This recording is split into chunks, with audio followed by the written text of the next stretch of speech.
அனைவருக்கும் வணக்கம். TNPSC YouTube சேனலில் இன்றைக்கான கரண்ட் அஃபேர்ஸ் பார்க்கலாம்.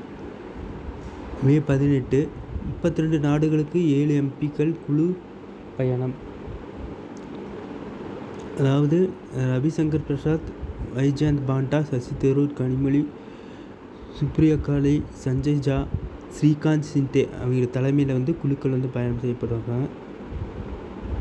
அடுத்தது புரிந்துணர்வு ஒப்பந்தம். சென்னையில் உள்ள இந்தியன் ஓவர்சீஸ் வங்கி தலைமை அலுவலகத்தில் சனிக்கிழமை குறு சிறு மற்றும் நடுத்தர தொழில் நிறுவனங்களை மேம்படுத்தும் வகையில் வங்கி ஊழியர்களுக்கு பாடத்திட்டத்தை மின் வடிவில் உருவாக்கி தொலைதூர மேற்பார்வை முறை மூலம் சான்றிதழ் தேர்வை நடத்தும் திட்டத்துக்காக இந்திய வங்கி நிதி நிறுவனத்துடன் புரிந்துணர்வு ஒப்பந்தத்தில் கையெழுத்துள்ளது.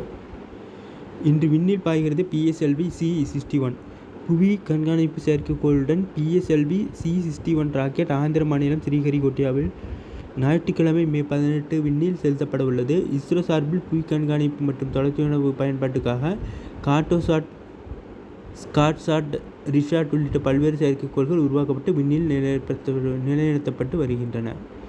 அடுத்தது முஸ்லீம் தேசிய துணைச் செயலாளராக இரு பெண்கள் தேர்வு. பாத்திமா முசாபா அப்புறம் ஜெயந்தி ராஜன் இருவர் தேர்வு செய்யப்பட்டிருக்காங்க. ஜம்மு காஷ்மீரில் பயங்கரவாத ஆதரவாளர்கள் 23 பேர் கைது. அடுத்தது அட்டாரி வாகா எல்லை சோதனை சாவடியை கடந்த ஆப்கான் லாரிகள் 22 நாட்களுக்கு பிறகு அனுமதி. பிரக்ஞானந்தா சாம்பியன். ருமேனியாவில் நடைபெற்ற சூப்பர் பெட் கிளாசிக் செஸ் போட்டியில் இந்தியாவின் பிரக்ஞானந்தா சாம்பியன் பட்டம் வென்றார். 66 லட்சம் ரொக்க பரிசும் 10 கிராண்ட் செஸ் டூர் புள்ளிகளும் வழங்கப்பட்டது. 90 மீட்டர் இலக்கை தொட்டார் நீரஜ் சோப்ரா.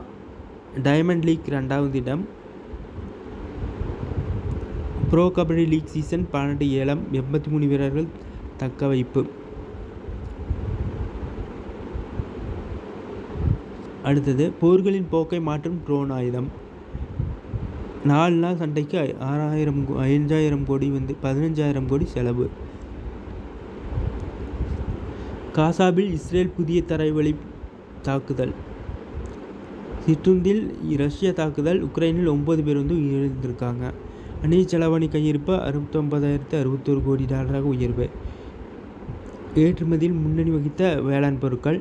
ரெப்போ ஃபைனான்ஸ் கடன் பட்டுவாடை 7% உயர்வு. பெட்ரோல் விற்பனை 10% அதிகரிச்சிருக்கு. அந்நிய செலவணி கையிருப்பு 69,061 கோடி டாலராக உயர்வு போட்டிருக்காங்க. அவ்வளோதான், இன்றைக்கான கருத்து முடிஞ்சு.